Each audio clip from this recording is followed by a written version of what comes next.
हे जे संस्कार शब्द आहे, हे जे पुस्तक शब्द आहे, या 3.5 अक्षरांच्या या शब्दामध्ये 3.5 शक्तिपीठांचं सामर्थ्य आहे.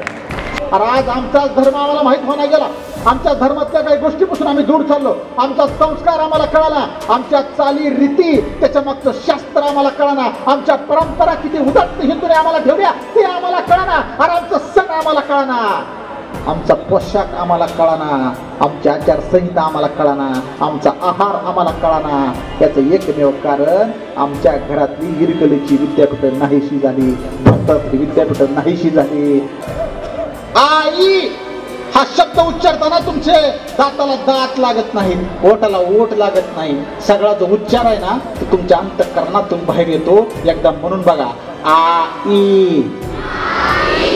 तुमच्या बापानं तुमचं नाव जरी सगळ्यांसारखं ठेवलं तरी कर्तृत्व मात्र तुम्ही सगळ्यांपेक्षा वेगळं करू शकता. की नुसतं घरात संस्कार देऊन राहणार नाही, समाजानं सुद्धा चांगला संस्कार आमच्या लेकरावर पाडला पाहिजे. येणाऱ्या काळात तुमचा जो मोबाईल आहे हा तुमचा रक्षक आहे आणि मोबाईलच तुमचा भक्षक आहे, हे नीट लक्षात ठेवा विद्यार्थ्यांनो. अरे कशामुळे स्त्री श्रेष्ठ? कारण ही स्त्री तिच्या पोटामध्ये तिच्या रक्ताच्या थेंबाने एवढा मोठा पुरुष तयार करण्याचं सामर्थ्य ठेवते, म्हणून तुम्ही श्रेष्ठ. मग हेच वय आहे तुमचं घसरायचं, हेच वय आहे गुलाबी आयुष्य जगायचं. याच वयात तुम्हाला तारुण्य येतं, याच वयात तुम्हाला समजदारी आली पाहिजे, आणि याच वयात तुम्हाला कळलं पाहिजे की हे बिघडण्याचं वय नाही, हे घडण्याचं वय आहे. लाखो रुपये खर्चून जर तुम्ही नर्तिका आणून चौकात नाचवत असाल तर एकदा छत्रपती शिवाजी महाराजांचा इतिहास वाचा आणि त्या इतिहासात तुम्हाला समजेल की शिवाजी राजांनी बाई कधी नाचवली नव्हती, वाचवली होती. काय केलंय शिवाजी राजांनी? बाई नाचवली नाही, बाई वाचवली. इतकं साधं.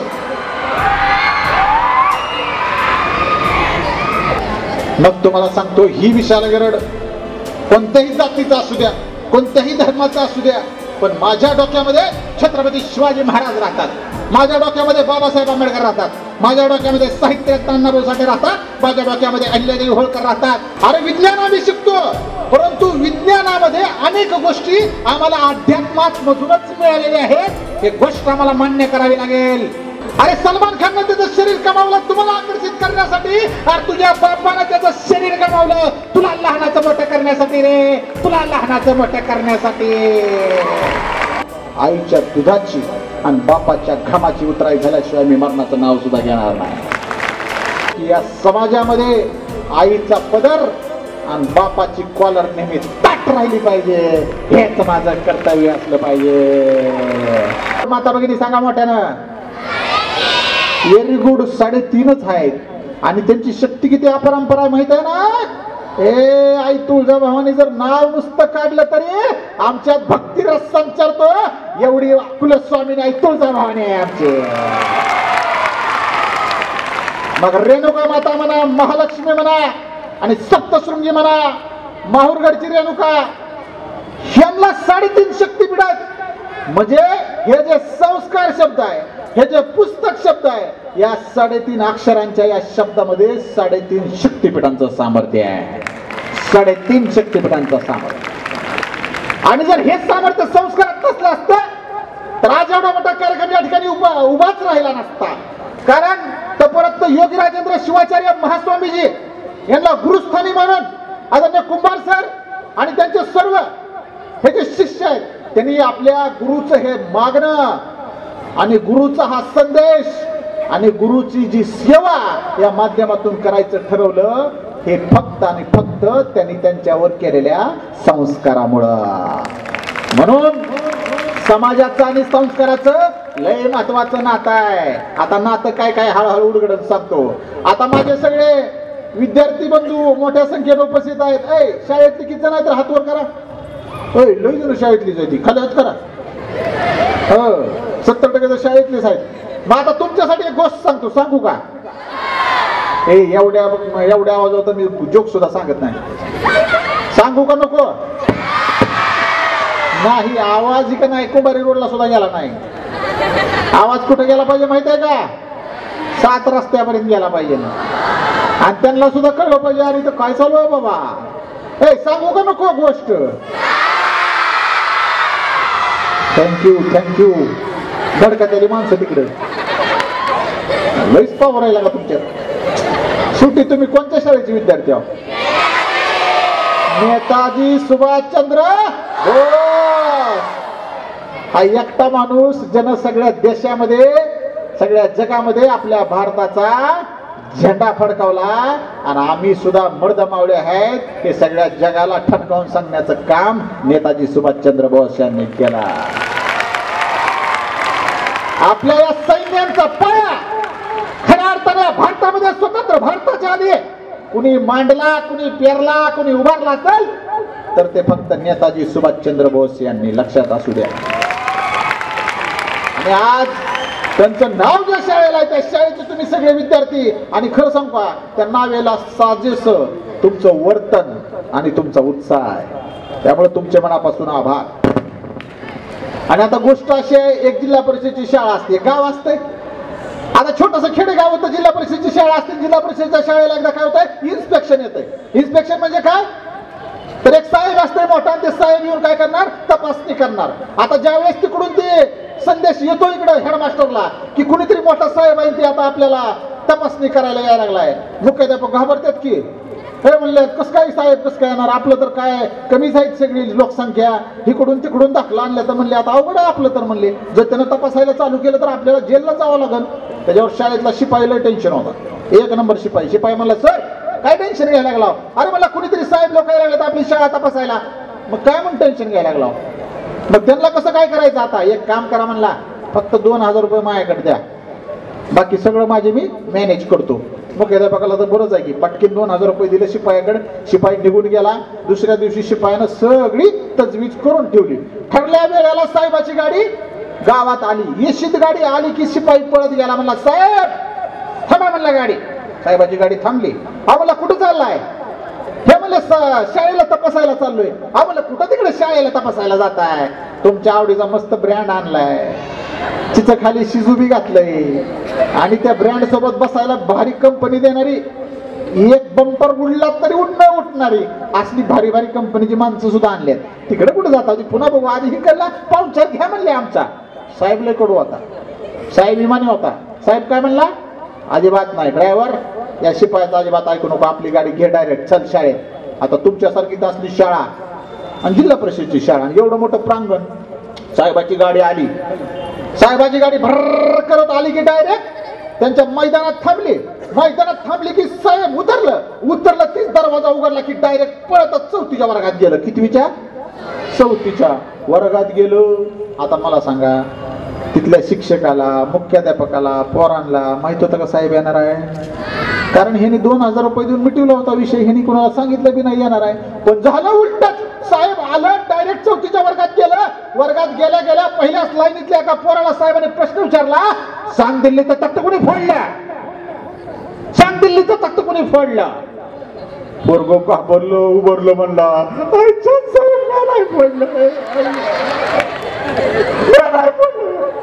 घाबरलं नाही. एवढा मोठा साहेब डायरेक्ट आलाय, त्याला अनावत होतं ते सगळं. मग दुसऱ्या पोराला विचारलं, दुसरं दुसऱ्याला विचारलं, तिसऱ्याला विचारलं, कुणालाच आलं नाही. मग हळूच कोपऱ्यात आपलं शिक्षक उभा होते हातात पुस्तक घेऊन असं असं करून. ते लागलं की पहिला साधी गोष्ट आहे काय, स्वतः शिक्षणाचा वगैरे मोठा आलाय. आणि मग पोरांना नाही आलं म्हणून त्यांनी हळूच त्या शिक्षकाकडे बघितलं. त्यावर शिक्षकानं काय उत्तर दिलं माहितीये का साहेबाला? नाही साहेब अहो ते चांगल्या घरचं पोरग आहे साहेब, ते पाटलाचं पोरग आहे, असलं नाही काय करणार राव. फोडलं तर पाठी फोडल, फडा फोडल, लयतल्या बाहेर तुमची गाडी आहे का ती फोडल, पण फोडण्याच्या भानगडीत नाही राव कधीच. म्हणलं टेन्शन आलं साहेबाला. म्हणलं काय मी कुणाला विचारतोय, कुठं आहेत तुमचे मुख्याध्यापक? तेवढ्यात खिडकीतून ती शिपाई ऐकत होता. साहेबला चिडलंय. शिपाई पळतच गेला मुख्याध्यापकाच्या कॅबिन मध्ये. मुख्याध्यापकाला सांगितलं आता सगळं तुमच्यावरच आहे. साहेबला चिडलंय. अरे नेमकं झालंय काय, काहीतरी झालंय, कुणीतरी काहीतरी फोडलंय, कुणीच काबला नाही असला विषय झालाय म्हणले. हा मग मुख्याध्यापक म्हणले येऊ दे साहेबाला. साहेब आले मुख्याध्यापकाच्या कॅबिन मध्ये. मुख्याध्यापक उभा राहिले. मुकादम बोले, अहो काय साहेब लईच पारा चढलाय. अहो पारा चढणार नाही तर काय होणार, झालं काय साहेब. अहो काय तुमचं गाव, काय त्या गावातली शाळा, काय ती लेकरं, काय तुमचे शिक्षक. अहो एका साध्या प्रश्नाचं उत्तर द्यायला आलं नाही त्यांना. त्यावर मुख्याध्यापकाने काय उत्तर दिलं माहिती आहे का साहेबाला, साहेब छडीचा वापर बंद पडलाय म्हणून झगडा कुठं व्हायला लागलाय म्हणले.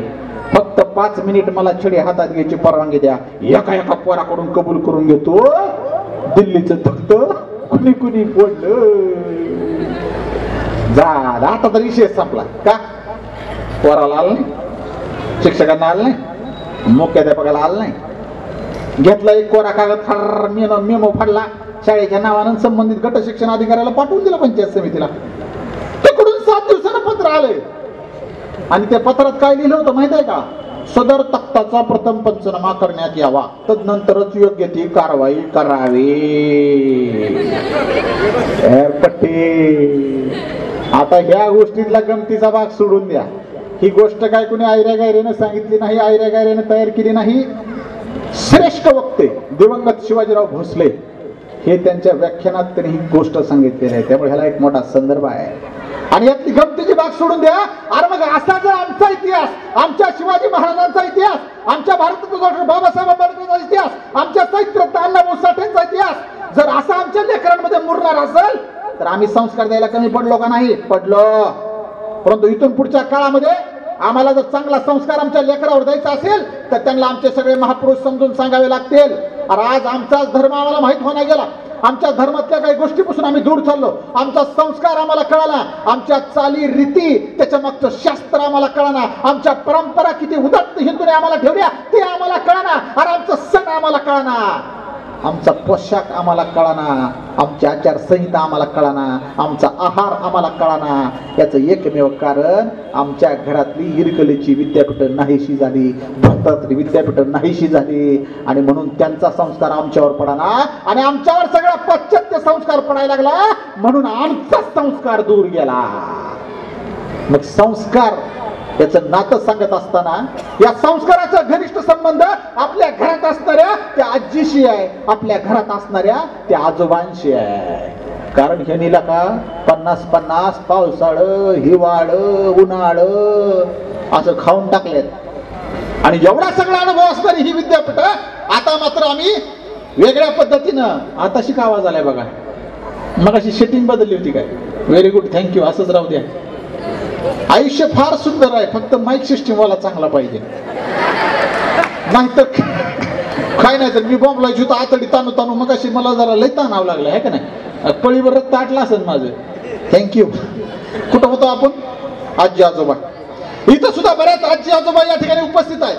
मला सांगायचंय, तुम्ही म्हातारे म्हणून जर हिरवले जात असाल तुमच्या लेकराकडून, तर मला वाटतं त्याच्यापेक्षा मोठा अधपतन कोणचं नाही. हा वाईट संस्कार आहे. आणि आजीला आजीच म्हणलं पाहिजे, आणि आजोबाला आजोबाच म्हणलं पाहिजे, आईला आईच म्हणलं पाहिजे.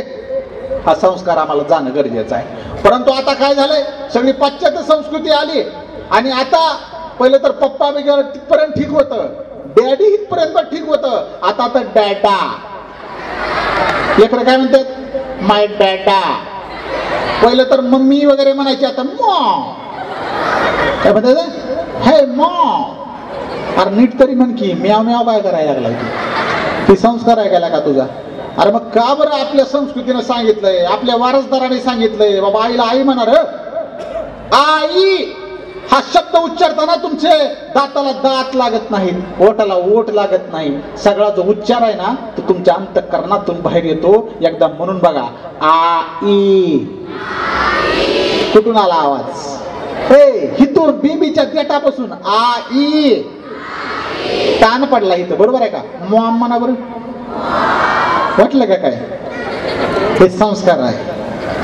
हा संस्कार जोपासा. आणि तुम्हाला तसं नावात काय असतं? नावातच सगळं असतंय रे. तुमच्या शहराचं नाव दुसरं असलं असतं, लक्षात आलं का? तर एवढा मोठा उत्सव तुमच्यामध्ये नसला असता. ज्याने कोणी नाव दिले असतं संस्थेला, उगाच नाही दिलं. नाव त्याच्यासाठी देतात कारण त्या नावाचं काहीतरी मोठा इतिहास असतो. तो निदान तो इतिहास तुमचा त्या माध्यमातून वाचला जाईल म्हणून नाव असतील. आपल्या प्रत्येकाच्या घरात मागची तुमची सनावळ्या काढा. तुमच्या प्रत्येक घरामध्ये एक तरी तुकाराम असल्याशिवाय राहणार नाही. तुमच्या घरात एक तरी माऊली असल्याशिवाय राहणार नाही. तुमच्या घरात एक तरी सावित्री असन, एक तरी अहिल्या असन, एक तरी तुळजा असन, एक तरी भवानी असेल, खूप सगळी नावं होती. आता काळ बदलला. आता आमची नावं चित्रपटातली आली सगळी. आणि आता तर ते आयावयाची का नाही, ती लिकरू पोटात आहे तवरच ह्यांचं गुगलवर सर्चिंग चालू असतंय. काय माझ्या लेकराचं नाव असं पाहिजे जे कुणाचंच नसलं पाहिजे. पोरांनो, एकाच नावाची 1,00,000 माणसं असू द्या, कळतंय का? पण तुम्ही तुमच्या कर्तृत्वानं तुमचं नाव इतकं अजरामर करू शकता की सगळ्या नावांना तुमच्याच नावाचा अभिमान वाटेल. आता मी इथं एकच नाव उच्चारतो आणि ते नाव उच्चारल्यानंतर तुमच्या डोळ्यापुढे सगळ्यात पहिल्यांदा कोण येतं तुम्ही सांगायचं, बरं का? सांगणार का नाही? हा बघा, मी जे नाव उच्चारण ना, हे नाव आपल्या भारतात किमान 5 ते 6 कोटी लोकांचं असणार आहे. किती? 5 ते 6 करोड. परंतु मी नाव उच्चारल्यानंतर सगळ्यात पहिल्यांदा तुमच्या डोळ्यासमोर कोण येत आहे बघा. पहिलं नाव आहे सचिन, तुम्हीच सांगितलं. दुसरं नाव आहे लता, तिसरं नाव आहे अमिताभ, चौथं नाव आहे महेंद्र सिंग. काय मजा करता काय सर? विराट, दीपिका, काय तिला विसरलो का? काय काय झाली म्हणून विसरलो? आलिया. बघा सर, मी काय काय काय नाव घेतलंय पुढची. मी नुसतं एक आधीचं नाव घेतलं की जी त्या नावाची करोडो माणसं आपल्या भारतात आहेत, पण ह्यांनी काही नावं सांगितली, पुढची सांगितली का नाही ती? मग मला म्हणायचंय, तुमच्या बापानं तुमचं नाव जरी सगळ्यांसारखं ठेवलं तरी कर्तृत्व मात्र तुम्ही सगळ्यांपेक्षा वेगळं करू शकता.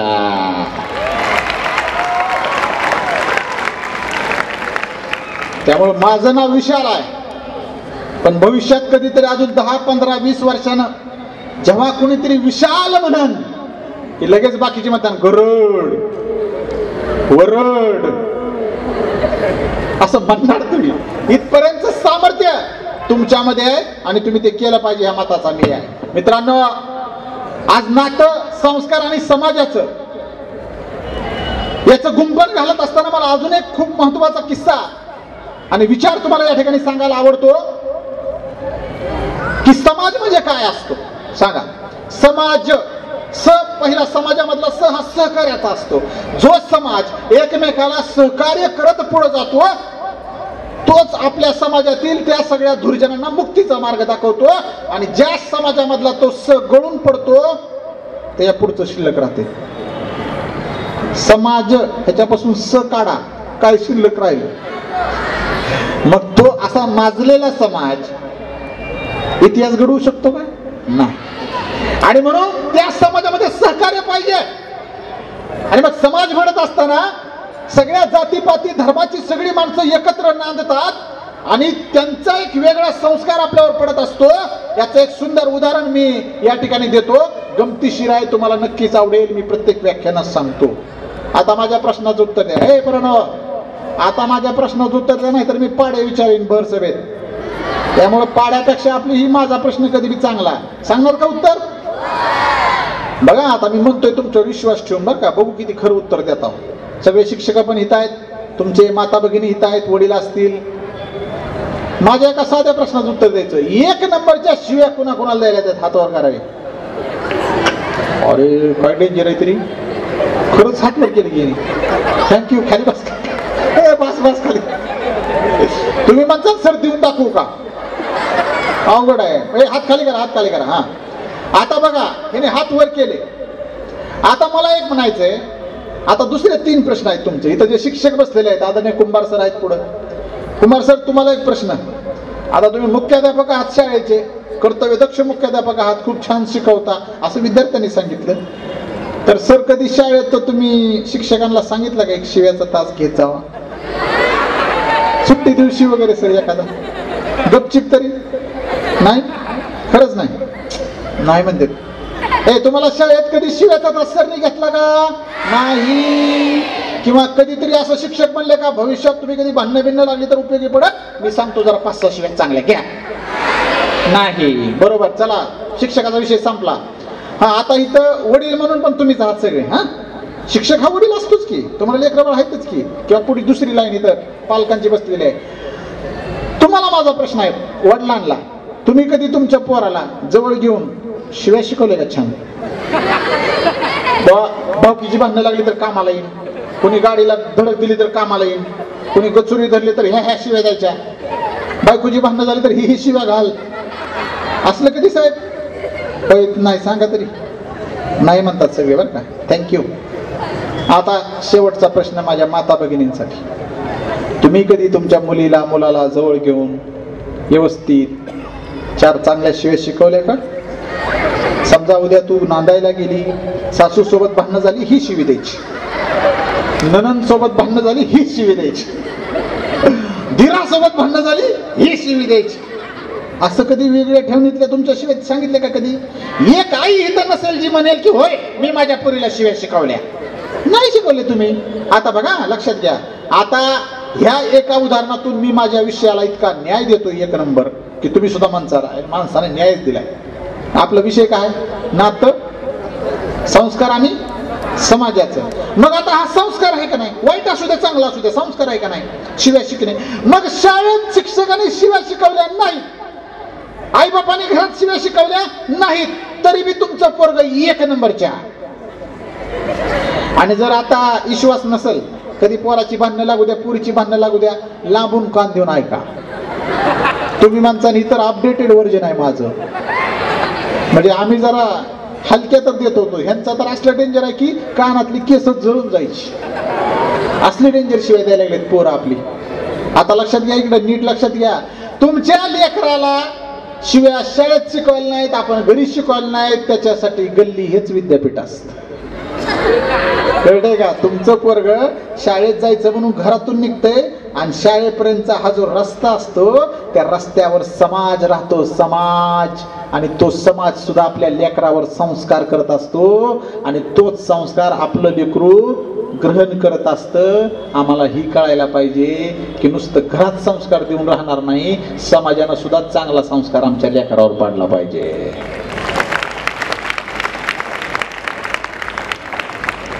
नाहीतर आमचं कसं आहे, मी माझ्या घरात माझ्या लेकरावर चांगला संस्कार करणार, त्याला शाळेत जा म्हणतो आणि तिकडून एखादं डुलत यायला लागलंय. पोरग बघतंय किती नेमकं ह्याच्या पोटात असं काय आहे की जेणेकरून ह्यानं डुलत यायला लागलंय. आणि मग त्याला बाकीची पोरं सांगतात टाकली त्यानं. टाकली हा शब्द त्याला कुठून कळला? हे पियलंय ती. काय पियलंय? कोल्ड्रिंक्स पियलंय का? चहा पियलंय का? पाणी पियलंय का? औषध पियलंय? नाही, टिंब पियलंय. ते कुणी सांगितलं नाही, त्याला कळलं.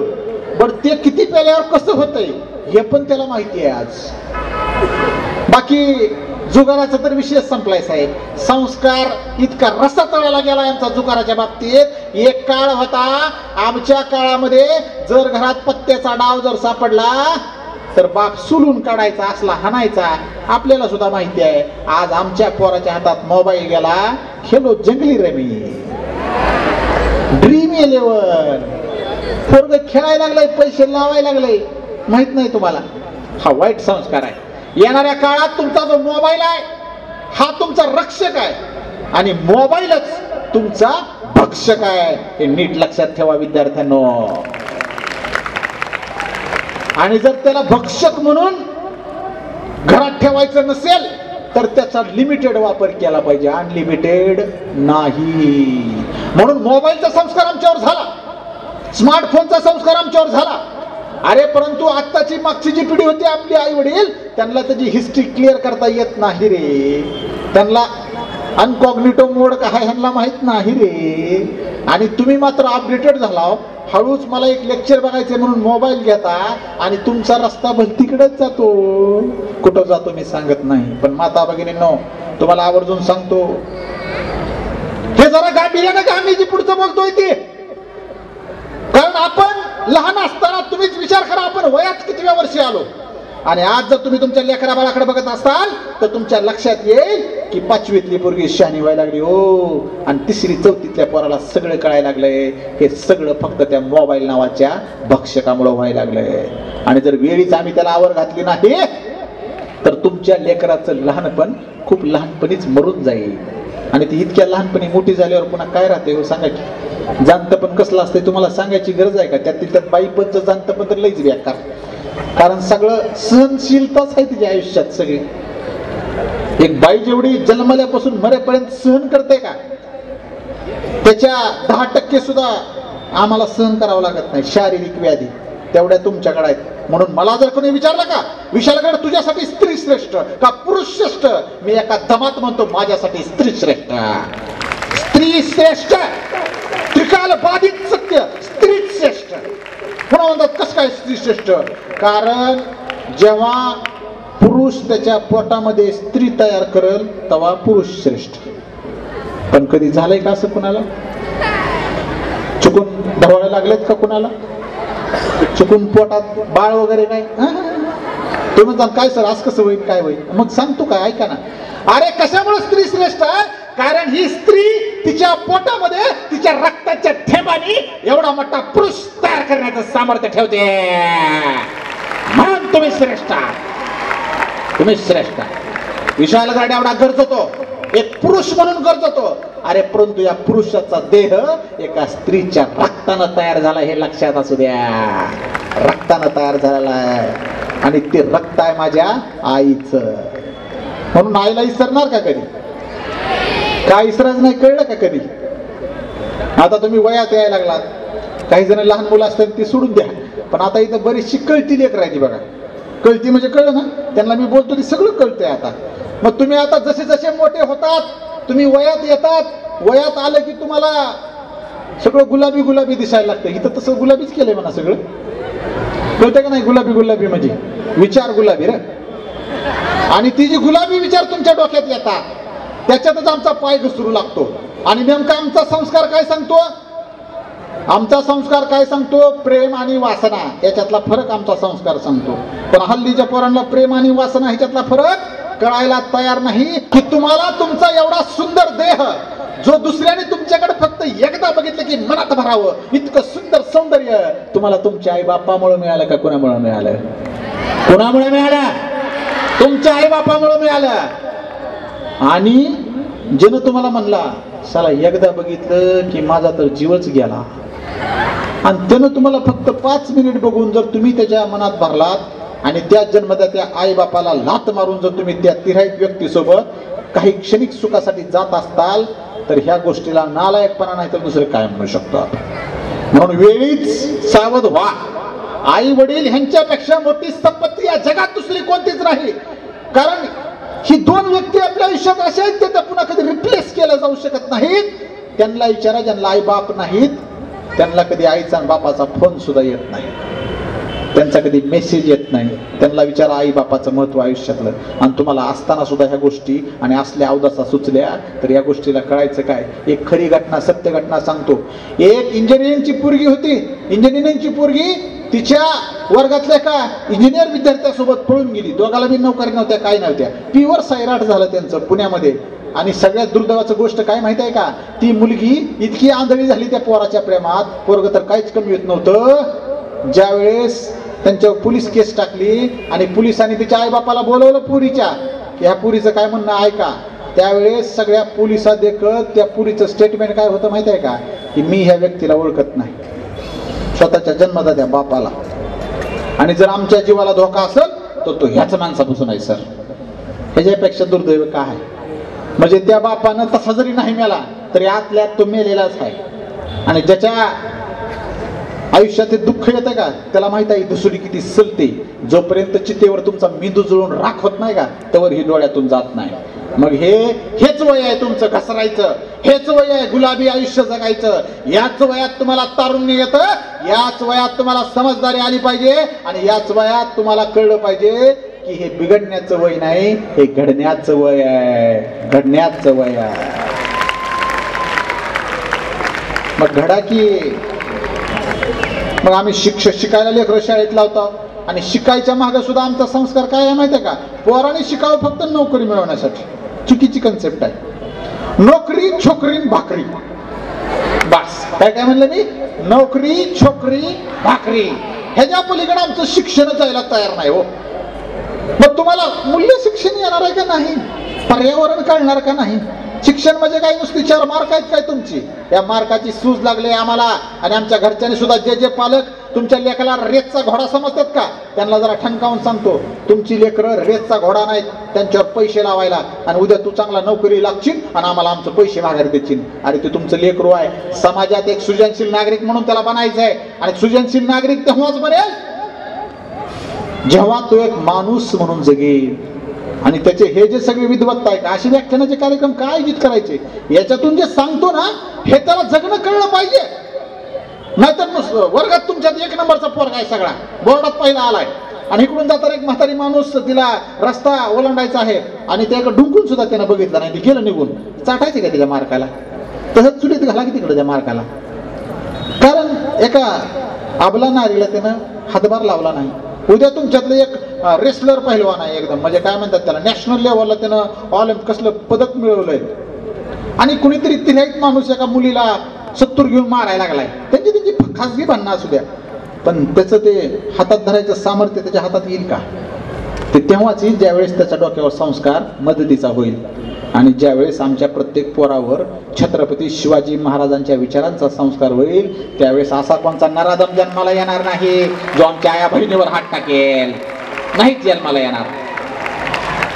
म्हणून मी सांगतो, पोलिसांची गरज नाही रे.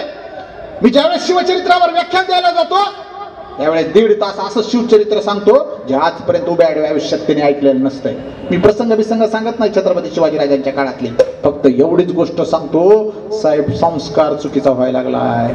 आज जयंती नाही म्हणत मी, परंतु चांगल्या चांगल्या समाज सुधारकांच्या जयंतीच्या निमित्तानं सुद्धा नर्तिका नाचवण्याचं महापाप असला फालतूक संस्कार आमचीच पोरं करायला लागलेले आहेत, आमचेच युवक करायला लागलेले आहेत. काही ठीक आहे, काही ठिकाणी चुकत असतील, पण त्यांना समजून सांगावं लागेल की मी त्यांच्यावर टीका करणार नाही अजिबात, परंतु त्यांना डोक्यात तरी घालावं लागेल की पोरांनो तुम्ही चुकताय.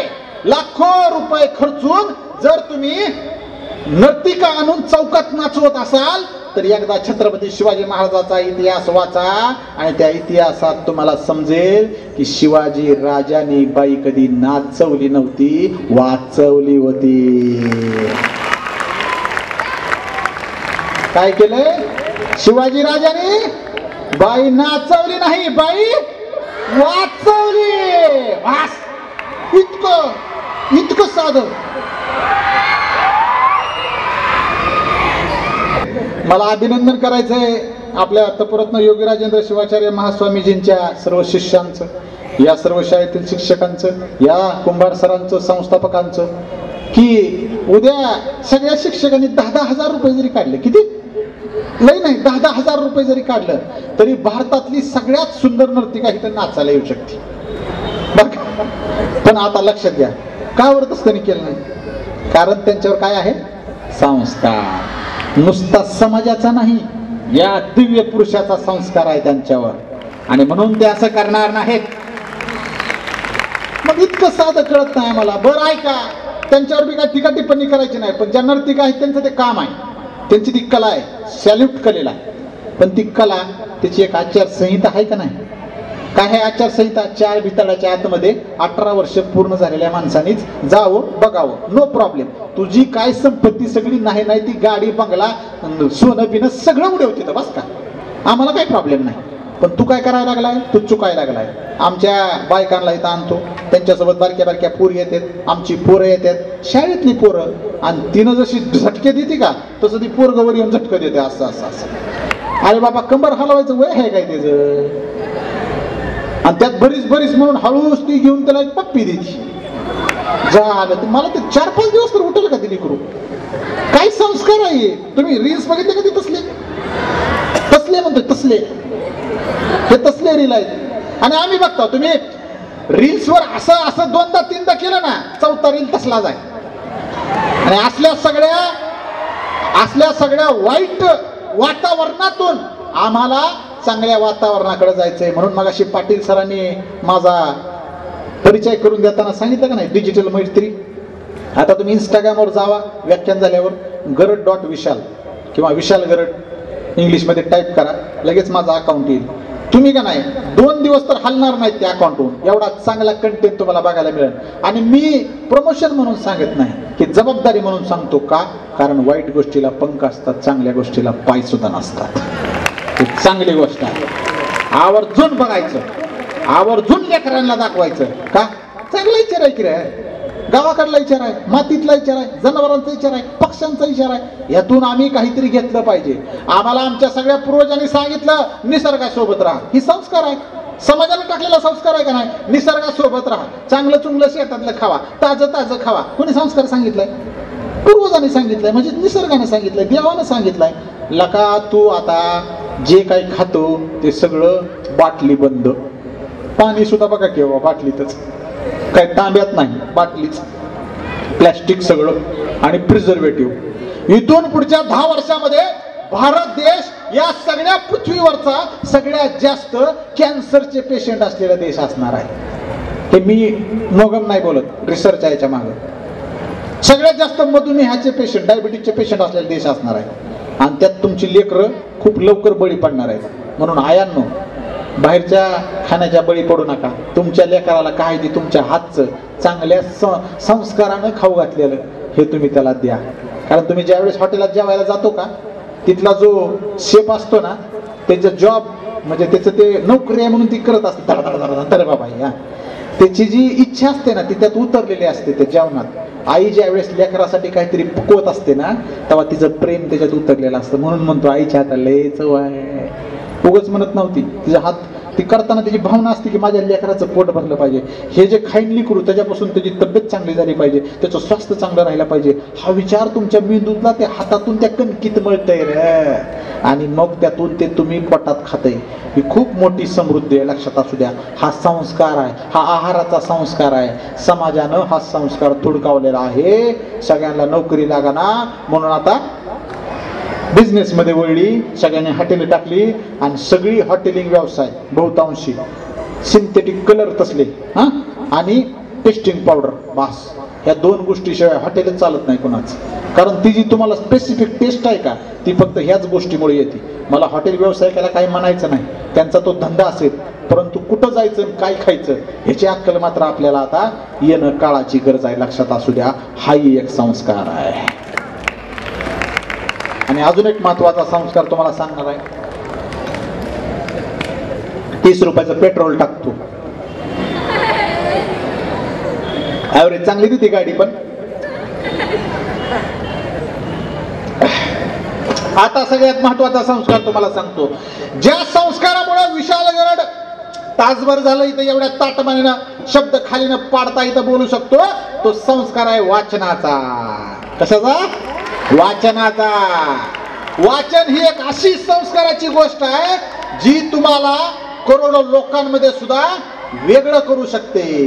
आणि म्हणून वाचनाची समृद्धी तुम्हाला सांगत असताना भारतरत्न डॉक्टर बाबासाहेब आंबेडकरांच्या आयुष्यातला एक प्रसंग सांगतो की बाबासाहेब असे म्हणायचे की मी जर कधी रस्त्यानं चाललो आणि रस्त्यानं चालत असताना मला जर कधी 2 रुपये सापडले तर त्या 2 रुपयातल्या 1 रुपयाची मी भाकरी विकत घेईल आणि दुसऱ्या 1 रुपयाचं मी पुस्तक विकत घेईल. ती 1 रुपयाची भाकरी मला जगण्यासाठी मदत करेल आणि ते पुस्तक कसं जगायचं हे शिकवेल. कसं जगायचं हे शिकवेल. आहे का नाही कधी ही गोष्टी? अरे जगाच्या पाठीवर पुस्तकासाठी बंगला बांधणारा एकमेव माणूस महाराष्ट्राच्या मातीत जन्माला आला, त्याचं नाव भारतरत्न डॉक्टर बाबासाहेब आंबेडकर. आणि विचार करा की अरे 31 डिग्री घेतल्यात बाबासाहेब आंबेडकरांनी अख्ख्या जगभरातल्या.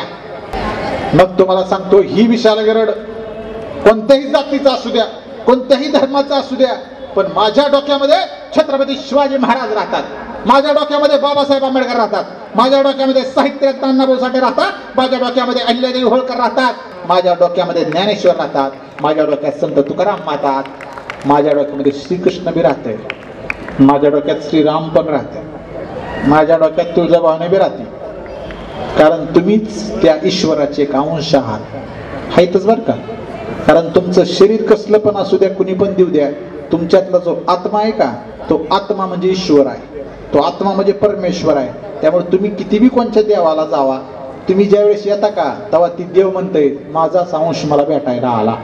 आणि म्हणून आपण जायचं असते देवापाशी लीनतेन. येणारा काळ हा भक्तीपासून दूर लोटण्याचा काळ आहे.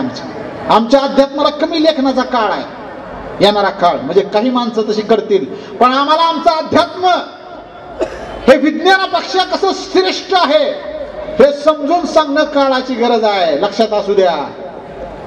आणि जेवढे सगळे विज्ञानाचे तुमचे शोध असतील, या सगळ्याच्या शोधाच्या पायथ्याशी कोण आहे बघा एकदा. कोण आहे? अध्यात्मच आहे रे. लय लांब येत नाही तुम्हाला मी, बरं का, लय लांब येत नाही. शक्तिमान नावाची मालिका होती का नव्हती? बघा मी संदर्भ किती छान देतो. शक्तिमान नावाची मालिका होती. आमच्या वयातले आहेत त्यांना माहित आहे. त्यात एक किल्विश नावाचा राक्षस होता, तमराज किल्विश. आणि ते फॅन्टसी म्हणून दाखवायचे साहेब. फॅन्टसी म्हणजे लक्षात आलं का की असंच आपलं काहीतरी दाखवायचं म्हणून. तर त्यांनी एक पृथ्वी ठेवली होती तिथं, आणि त्या पृथ्वीवर असं त्यानं हात ठेवायचा बरं का. मग त्यानं कुठेतरी बाहेर पाताळ लोकात कुठेतरी होता, त्यानं असं हात ठेवला का की त्याच्यामध्ये लगेच दिसायचं मुंबईत काय चाललंय, पुण्यात काय चाललंय, आणि ते सगळं दिसायचं असं. हे तेव्हाची गोष्ट आहे ज्या वेळेस स्मार्टफोन अस्तित्वात आले नव्हते. ही तेव्हाची गोष्ट आहे जेव्हा इंटरनेट अस्तित्वात आलं नव्हतं. मग लक्षात घ्या की हे आपल्याच माणसाने त्यांच्या बुद्धीतून बाहेर काढलं. हे आमच्या पुराण काळात सुद्धा सगळं लिहिलेलं आहे. मग तुम्ही ज्या वेळेस काय म्हणतोय मी, भगवद्गीता जर वाचली असेल तर ही भगवद्गीता फक्त 2 माणसांनी नाही झालेली, कळलं का. या भगवद्गीतेत 4 माणसाचा संदर्भ आहे. 4 माणसं म्हणजे एक श्रीकृष्ण होते, एक अर्जुन होते, आणि तिसरा लय महत्वाचा माणूस होता, त्याचं नाव होतं संजय. आणि तो संजय त्याला दिव्य दृष्टी प्राप्त झाली होती. आणि संजय जिथं बसला होता का ते त्यांचे काय युधिष्ठिर वगैरे त्या ह्यांचे दुर्योधनाचे जे वडील होते, अलग लक्षात, आंधळे होते. आणि त्यांना सांगण्यासाठी की बाबा कुरुक्षेत्रावर काय काय घडतंय, तर ती संजय असं बघायचा डोळे सगळे करून, आणि ते काय काय घडतंय ते सगळं सांगायचं. आता ही कधीची घटना आहे? महाभारतातले. आम्ही महाभारताला खोटं ठरवितो, काय बी करताव. आता मला साधं गणित म्हणायचे, तुम्ही घरात झोपताव आणि तुम्ही CCTV लावलाय तुमच्या दुकानात, आणि तुम्ही बघताव का नाही आता 5 मिनिटात मोबाईलवर काय चालू आहे, कोण आलंय तिकडं, कोणी दरवाजा फोडलाय. बरं इथंच नाही, समजा तुमचं दुकान आहे मुंबईला आणि तुम्ही आहोत इथं, दिसतंय का नाही, कसं काय आलं. मग ही संदर्भ तवा जोडला तर नाही नाही नाही तसं नाही, ते अध्यात्म आहे. हा ती पुराण कथा. आणि जेव्हा ही सायन्स म्हणतो तेव्हा ही चांगलं.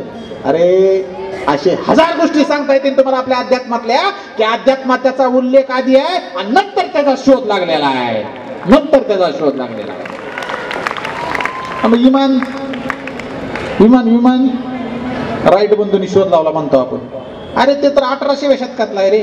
राईट बंधूंनी शोध लावला, विमान अस्तित्वात आलं, पहिली ट्रायल घेतली, दुसरी ट्रायल घेतली, पहिल्यांदा बारकं विमान झालं, मग भारी भारी विमान झाली, आता तर सगळे विमानानंच चाललेलं आहे ना. आणि मग तुम्ही संत तुकाराम महाराज गेले होते कुठं, वैकुंठाला, तेव्हा त्यांना घ्यायला काय आलं होतं, विमान आलं होतं. असं उल्लेख आहे का नाही त्यात? ठीक आहे, आपल्याला खोलात जायचं नाही, खरंच आलं होतं का नव्हतं आलं का, त्यांचं अजून काय झालंय बाकीच्या गोष्टी, पण विमानाचा उल्लेख आला का नाही. बस चला रामायणात जावा. रामायणात एका विमानाचा उल्लेख आहे, विमानाचं नाव आहे पुष्पक. पुष्पक विमान आलं होतं नव्हतं. म्हणजे आता राईट बंधूचा शोध आधी का रामायण आधी? रामायण आधी की. मग हा संस्कार आहे का नाही? अरे विज्ञान आम्ही शिकतो, परंतु विज्ञानामध्ये अनेक गोष्टी आम्हाला अध्यात्मात मधूनच मिळालेल्या आहेत. हे गोष्ट आम्हाला मान्य करावी लागेल, मान्यच करावी लागेल. म्हणून आम्ही संस्कार करत असताना आमच्या लेकरावर सुद्धा नामस्मरणाचा संस्कार करा. आज मला शाळेचा अभिमान वाटला, कारण तुमची शाळा भक्ती आणि शक्तीचं प्रतीक आहे. शक्ती म्हणजे ज्ञान, ज्ञानातून शक्ती मिळते आणि भक्तीतून सामर्थ्य मिळतं. परंतु तुमच्या शाळेच्या मैदानातच संत म्हणजे हनुमानाचं मंदिर आहे. अजून ह्याच्यापेक्षा मोठं सामर्थ्य काय तुम्हाला असणार आहे? म्हणजे जो कोणचा विद्यार्थी येईल, ज्याला बलशाली व्हायचंय मेंदूनं आणि शरीरानं, त्याने एकदा इकडे यायचं आणि पाया पडायचं. या एकट्या सामर्थ्यवान माणसामुळं अख्खं रामायण बदललं, अख्खी लंका जळली. आणि त्याच्या नुसत्या शिफ्टीत एवढी ताकद होती की अख्खी लंका जाळून टाकायचं. त्याने त्याची बुद्धी वापरलं तर काय झालं असतं विचार करा. आणि हे जे उड्डाण आहे का, त्याचं उड्डाण घेतं ना हनुमंत, तुम्हाला सुद्धा तुमच्या आयुष्यात अशी मोठमोठी उड्डाणं लावायची आहेत. परंतु ही उड्डाणं टाकत असताना आम्हाला आमचा संस्कार दूर लोटून चालणार नाही. मी पुन्हा संस्कार आणि समाजाकडे येतो. याचं कारण ते आहे मित्रांनो, आज आमची लेकरं शाळेत जातात, वाईट व्यसनाला लागतात, परंतु इथून पुढं व्यसनाधीनतेच्या नादी आम्ही लागायचं नाही. आम्ही छत्रपतीचे मावळे आहोत. शिवाजीराजांनी त्यांच्या संपूर्ण सैन्यामध्ये एकही व्यसनी मावळा कैद करून भरती करून घेतला नाही. मग आम्ही कशाचं व्यसन करतो? हल्लीची पोरं कशाचं पण व्यसन करायला लागले. तुमचं लक्ष आहे का त्याच्यावर? काही नाही लक्ष. एक फेसबुक, इंस्टाग्राम, युट्यूब, गुगल ह्यांचा एक अल्गोरिदम आहे. तुम्ही 18 वर्ष पूर्ण झालेली जे काही बघता ना संध्याकाळी, तुम्ही दुसऱ्या दिवशी तुमच्या लेकराकडे ती मोबाईल देता आणि ते अल्गोरिदम तुम्ही जे रात्री सर्च केलंय का त्याच्या संदर्भात सगळं आणून दाखवते तुमच्या लेकराला. आणि तुम्हाला कळत नाही, लेकरू एवढं छान आहे काय तुम्हाला सांगणार आहे, हे बघ हे आलंय असं असं. गपचिप त्यानं दरवाजा लावून व्यवस्थित तिकडं त्याचं चालू झालं ती बघायला. आणि हे खरंच उघडपणे सांगायची गोष्ट आहे, संस्कार आहे काही. म्हणून आम्ही आमच्या लेकरावर चांगलं बघण्याचा संस्कार करा, आम्ही आमच्या लेकरावर चांगलं ऐकण्याचा संस्कार करा, आणि आम्ही आमच्या लेकरावर चांगलं खाण्याचा संस्कार करा. आज शाळेच्या बाहेरच गेलं की लगेच एक टपऱ्या आहे, त्या टपऱ्यावर एक लाल विष आहे, लाल विष, त्याचं नाव आहे स्टिंग. आमची सगळी पोरं जर कुणी ते पित असताल तर तुम्हाला मी कळकळीची विनंती करतो हात जोडून, ते स्टिंग अजिबात पिऊ नका. सगळ्यात घातक आहे ते, दारूपेक्षा भयंकर काय असेल तर ते स्टिंग आहे. आणि हे मी नाही, तीच कंपनी म्हणते त्यात सगळ्यात जास्त उच्च प्रतीचं कॅफेन टाकलेलं आहे. 13 वर्षाच्या खालील विद्यार्थ्यांनी जर त्याला बघायचं सुद्धा नाही, पण उलटच व्हायला लागले आपल्या महाराष्ट्रात. सगळ्यात जास्त पिणारे ते 13 वर्षाच्या आतल्याच आहेत, कारण ते छान लागते प्यायला. त्याला एक भारी असा फ्लेवर दिलेला आहे त्यांनी, स्ट्रॉबेरीचा, लाल लाल रंग आहे त्याचा. आणि पटकीन 10 रुपयाला वाटली ती, हो पटाक दिसणे गटाक दिसणे पिऊन जाते पोरग. अरे तुम्हाला या गोष्टीचं महत्व, मी काय जे बोललो का मर्म आहे, मर्म हे तुम्हाला 10 वर्षांनी आठवेल. ज्यावेळेस तुमचं पोरग काहीतरी व्याधीनं कळवळत तुमच्याकडे दवाखान्यात जाल त्यावेळेस तुम्हाला आठवेल. अरे हे तर आपल्याला या तपोरत्न बौद्धिक व्याख्यानमाळेत प्राध्यापक विशाल गरडनं किती चांगलं सांगितलं होतं की लेकराला हे असलं लाल विष, तांबडं विष, हिरवं विष पाजू नका. लय पाजूच वाटत असेल तर नारळाचं पाणी पाजा, लय पाजूच वाटत असेल तर दूध पाजा, त्यानं स्ट्रॉंग होईल ते. I am a complain boy. कसला कॉम्प्लेन काय बेटे, वाळलेल्या भाकरीचं तुकडं खा तरी सुद्धा तू स्ट्रॉंग होशील. आता एक अजून एक पोरांसाठी प्रश्न आहे. मी एक डायलॉग म्हणतो बरं का, कुणाचा आहे सांगा. आज कुछ तूफानी करते है, थम्सअपची जाहिरात आहे बघा, कोणता हिरो आहे त्यात सांग. हा बरोबर आहे, सलमान खान. सलमान खानची एक जाहिरात आहे, थम्सअपची जाहिरात करतो, हेलिकॉप्टरला लॉन्ग काढतो, आज कुछ तूफानी करते है, आणि असं टक्कन काढतो, गटा गटा गटा गटा काय पितोय, थम्सअप पितोय. आता पोरांनो नीट लक्षात घ्या, तुमचं वय आहे, आकर्षित होता त्याच्याकडं, पण तुम्हाला माहिती आहे का सलमान खान कशासाठी प्रसिद्ध आहे? त्याच्या बॉडीसाठी. आणि सलमान खानला का इंटरव्ह्यू मध्ये प्रश्न विचारलं की सलमान खान तुझी बॉडी थम्सअप पिऊन झाली का दूध पिऊन झाली, आणि स्वतः सलमान खान काय म्हणलाय, दूध पिऊन झाली, तूप खाऊन झाली, जेवण करून झाली. आणि मग जर त्याची बॉडी तशी झाली असेल, तुझी बॉडी काय थम्सअप पिऊन होणार आहे काय? हा संस्कार आहे काय? मग नीट लक्षात घ्या पोरांनो, अरे सलमान खाननं त्याचं शरीर कमावलं तुम्हाला आकर्षित करण्यासाठी, किंवा कोणत्याही अभिनेत्यानं. अरे सलमान खाननं त्याचं शरीर कमावलं तुम्हाला आकर्षित करण्यासाठी, अरे तुझ्या बापानं त्याचं शरीर कमावलं तुला लहानाचं मोठं करण्यासाठी रे, तुला लहानाचं मोठं करण्यासाठी.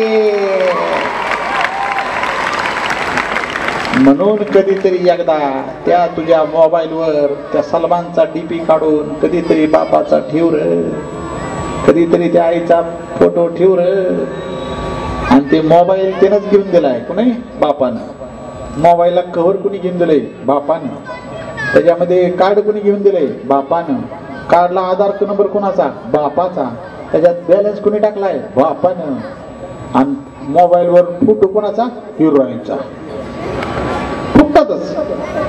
मग बापाचा ठेवायला काय लाज वाटते? म्हणून आपल्या बापाला आदर्श माना, कसाही असेल तो, काही करत असेल तो, पण एक बाप रानात राब राब कष्ट करतो, एक आई घरात राबते दिवसभर फक्त तुम्हाला मोठं करण्यासाठी. एकदा त्याची जाणीव ठेवा आणि मग या गोष्टीकडे लक्ष द्या. आणि हाच संस्कार घेऊन आम्हाला इथून पुढच्या काळामध्ये एक चांगला इतिहास घडवायचा आहे, एक चांगला भारत घडवायचा आहे. नाहीतर आमची देशसेवा जर चांगल्या पद्धतीने झाली नाही तर आमचा संस्कार कुठे चाललाय लक्षात असू द्या. सगळ्यांनी सांगितलं आपण देव देश आणि धर्मासाठी देह खर्ची घातला पाहिजे. मी म्हणत नाही की मरात जाऊन, पण हे जे सगळं वाईट व्हायला लागलंय त्याला चांगलं म्हणून तुम्ही पुढे राहा.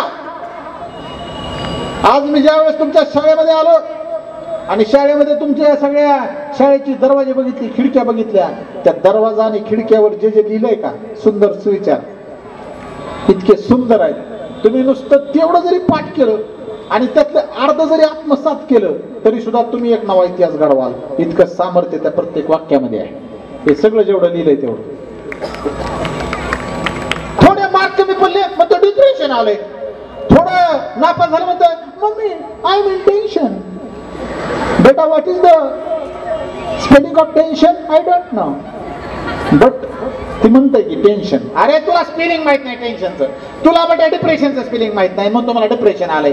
आणि हे इतकं गिन्यान गेलेलं झालंय की 10वीत नापास झालं म्हणून फाशी घेऊन मारायला लागले, 12वीत नापास झालं तर फाशी घेऊन मारायला लागले. अरे नीट लक्षात घ्यावा, नापास लोकांनी इतिहास घडवलाय आणि तू जर असा मरत असशील तर लाज वाटली पाहिजे तुला. मरायच्या आधी लक्षात ठेव माझं एक वाक्य, आज इथून गेल्यानंतर वहीच्या पहिल्या पानावर लिहून ठेवा विशालगडचं हे वाक्य. जेव्हा जेव्हा तुम्हाला वाटेल की आपण हरलो आणि आता मरू वाटायला लागलंय तेव्हा फक्त माझं एक वाक्य ध्यानात ठेवा, आईच्या दुधाची आणि बापाच्या घामाची उतराई झाल्याशिवाय मी मरणाचं नाव सुद्धा घेणार नाही. बस. आणि जर वाटत असेल का ह्याची उतराई झाली मग मरा बिंदास, पण आईच्या आणि बापाच्या दुधाची आणि त्यांच्या घामाची उतराई व्हायला आपल्याला किमान 4 जन्म घ्यावे लागतील. किती? 4. तेव्हा कुठे थोडी उतराई होईल. इथं तुझा पहिलाच जन्म आहे मग मरण कॅन्सल. बघा जगवली का नाही. अरे कित्येक शाळामध्ये जातो, मला विद्यार्थी पुन्हा मेसेज करतात इंस्टाग्रामवर, सर ते वाचून खरंच मला नाही रस आलं होतं, तेवढ्या एका वाक्यानं मला लय भारी वाटलं बरं का. आणि काय हीच गोष्ट घेऊन जायची. मी एक लेख लिहिला होता इंस्टाग्रामवर, आहे सुद्धा तो. एक कर्जबाजारी युवक होता आणि त्यानं स्वतःला मरण्याचा विचार केला होता, पण मी त्याला सांगितलं की मरू नको, पळून जा पण मरू नको. पळून गेला, 3 वर्ष बाहेर राहिला, सगळ्याचं पैसे व्याजासकट देऊन टाकलं, ताटमान्यानं पुन्हा गावात आला. आणि ही लेख वाचून 100 जणांनी मला मेसेज केलाय, सर आज मी मरण्याचा विचार केला होता पण फक्त ही वाचून मी थांबलोय. ह्याच्यापेक्षा बारीक काय रे जगात. जगा. तुम्हाला जसा जन्म घेण्याचा अधिकार दिलेला नाही तसा मरण्याचा अधिकार सुद्धा अजिबातच दिलेला नाही. आपण आत्महत्या करतो म्हणजे आपल्या आत्म्याची ती हत्या असते, शरीराची नाही. शरीराला काय आता जरी पुरलं तरी पटकीन लगेच विघटन तर राख होती त्याची. आपण सगळेजण राखतूनच जन्माला आलो. हे पृथ्वीवर जेवढं दिसतंय सगळं राखनं तयार झालेलं आहे. सगळं फॉस्फरस, कार्बन डायऑक्साईड, ऑक्सिजन हेच आहे. तुमच्यात बी तेच आहे, झाडात बी तेच आहे, मातीत बी तेच आहे. फक्त जर काही नवीन तुमच्यात असेल तर तो आहे तुमचा आत्मा. आणि ते आत्मा तुमच्या ईश्वरानं दिलेला आहे. तो ईश्वराने दिलेला आत्मा विजवायचा अधिकार तुम्हाला कदापि नाही. कितीही वाईट परिस्थिती येऊ द्या, मरणाचं नाव घेऊ नका. बस एवढंच सांगतो. आणि आजच्या युवकांपुढील सगळ्यात मोठं आव्हान जर काय असेल तर मला असं वाटतं की या समाजामध्ये आईचा पदर आणि बापाची कॉलर नेहमी ताट राहिली पाहिजे. हेच माझं कर्तव्य असलं पाहिजे. आणि ही ताट कधी होणार आहे सांगा बरं. आता मग अशी नाही का तुमचा तासभर तर ह्याचा कार्यक्रम चालू होता, कशाचा? बक्षिसाचा. किती छान छान बक्षीस मिळाली. विचार करा, उद्या काहीतरी असं काम करा की तुमचा बक्षीस वितरण इथं असा व्हावा आणि सगळ्यांनी एवढ्या मोठ्या टाळ्या तुमच्यासाठी वाजवाव्या.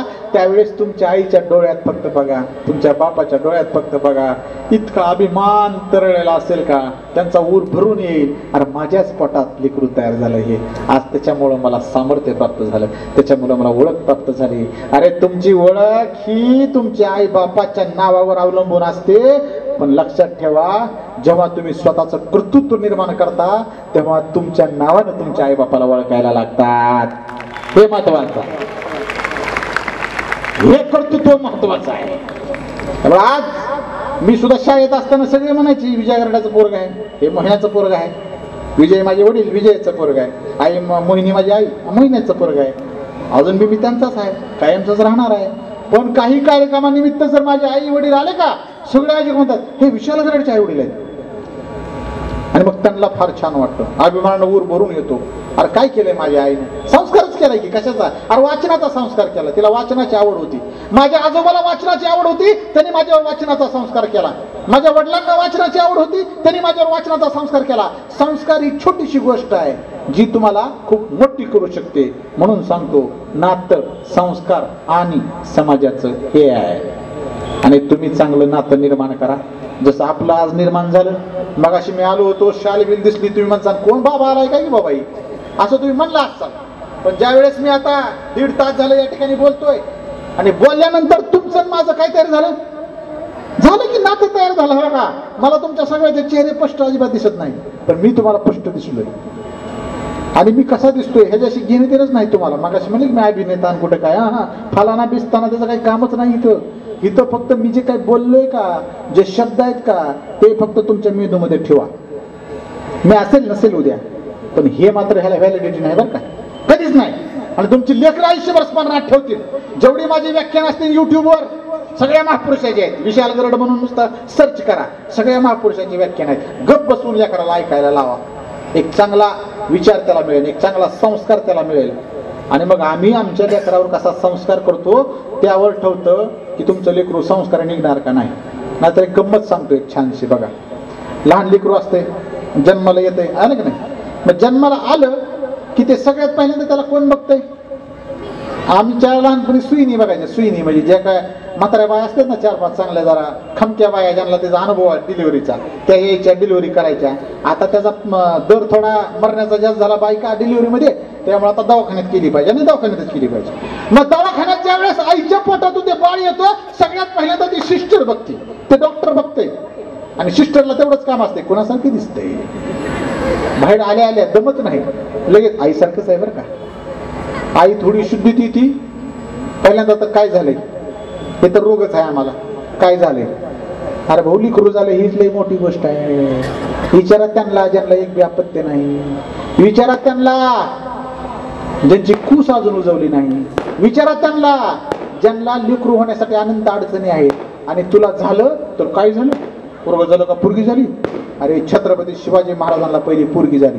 माता भगिनींनो लक्षात राहू द्या, छत्रपती संभाजी महाराजांना पहिली पुरगी झालेली आहे. अरे आमच्या 2 छत्रपतीला पहिली पुरगीच झाली. आणि आता तू त्याचा अनुयायी समजतो, पहिली पुरगी झाली, ह्याला तर तोंड हिचं बघण्यासारखं. म्हणून इथून पुढच्या काळामध्ये स्त्री जन्माचं स्वागत करा, हा संस्कार आहे आमचा. आम्हाला नुसती देवी पुजायला आवडते, देवीला भारी भारी वस्त्र चढवायला आवडतंय. आणि तुझ्या घरात देवी जन्माला आली तर काय होतंय का, चावतंय का. मग येऊ दे जन्माला, तीच आहे तुझी रणरागिणी, तीच आहे तुझी झाशी, तीच आहे तुझी सावित्री, तीच आहे तुझी अहिल्या, तीच आहे तुझी जिजाऊ. हे फक्त लक्षात असू द्या माय भगिनीनो, तुम्हाला तोड नाही. आणि आज सांगतो तुम्हाला, हे व्यसनी पोरं बघितली, हे नराधम असले हात टाकणारी पोरं बघितली, काही काही आयांना असं वाटतंय नसतं झालं तर परवडलं असतं. वाटेल का नाही, त्या कसाबच्या आईला वाटलं असं नसतं झालं तर परवडलं असतं. ती मधला कोणीतरी ड्रग्ज माफिया सापडला होता, त्याच्या आईचं स्टेटमेंट आहे की माझं नाहीच. मगाची गोष्ट राहिली, थांबा ऐका. ते बाहेर आलं, लगेच ती काय म्हणती, आईसारखं दिसतंय. मग तेवढ्यात बाप येतंय बघायला. बाप आलं की बाप बघतोय त्या लेकराला, म्हणजे हे कसं आहे, नाक बे खाणवटी मायासारखंच आहे बघी. पहिल्यांदा तर ती म्हणली आईसारखं दिसतंय. बाप काय म्हणला, मायासारखं दिसतंय. आजीबाई आली काठी टिकवीत, अगं कसलं दिसतंय की ग, डोळ्यात नुसती माझ्यासारखं आहे. मग आजोबा येतात, माझ्यासारखं दिसतंय, कटला डोळ्या बिळ्या माझ्यासारखं, हात बिट माझ्यासारखी येते म्हणते. कोण, आजोबा. नाही नाही, ती सगळी जण येते, ती त्याच्यावर शिक्का मारून जाते, ती माझ्यासारखं दिसतंय, माझ्यासारखं दिसतंय. पण ती लेकरू आपलं रांगायला लागतंय, चढायला लागतंय, अंगणात जातंय, गल्लीत जातंय, शाळेत जातंय, कॉलेजला जातंय. आणि कॉलेजला गेलं तिकडे बघा पुरीनो, ह्याच्यामुळेच वाटलं व्हायला लागलं. आणि कॉलेजला जातंय, आणि कॉलेजला जाऊन मॅटर करते. आता लक्षात आलं, कॉलेजला जाऊन काय करतंय, मॅटर करते. उगत त्यात 10 मिनिटं जाते म्हणून घुसत नाही. आता तुम्हाला मॅटर कळला आता, किंवा अनेक शिक्षकांना बी कळला मॅटर कसा मिटवायचा असतो. शेवटी मुख्याध्यापकाच्या कॅबिन मध्ये येऊनच मिटतंय, हे बी त्यांना माहिती आहे. त्याच्या आई बापाला बोलू देत, त्याच्या आई बापाला बोलू देत आहे ना. हा वही मॅटर. समझ लो समझ लो समझ लो समझ लो. आणि मग मॅटर झाल्यावर दुसऱ्या गावातली माणसं त्या संबंधित पोराला हाणायला गाड्या करून त्या गावात येतात, त्याच्या घरापाशी येतात. पिक्चर चालू असतो, हाय व्होल्टेज ड्रामा, सगळं गाव तिथं जमलेलं असतंय. आणि घरापुढी ती पोरग, त्याचं सगळं खानदान, आई, आणि सगळ्या गावात एकत आईचं स्टेटमेंट असते, कसलं असलं गाबडं जन्माला आलंय, अख्ख्या खानदानात कुणी असलं नव्हतं. काय म्हणली ती? कसलं असलं नालायक जन्माला आलंय, अख्ख्या खानदानात कुणी असलं नव्हतं. नाचक्की केली सगळ्या गावासमोर या नालायकानं. पहिल्यांदा तर तूच म्हणली ती मायासारखं दिसते. बाप म्हणलं तो मायासारखंच आहे, आज म्हणलं मायासारखं आहे. कुठं आहे आता?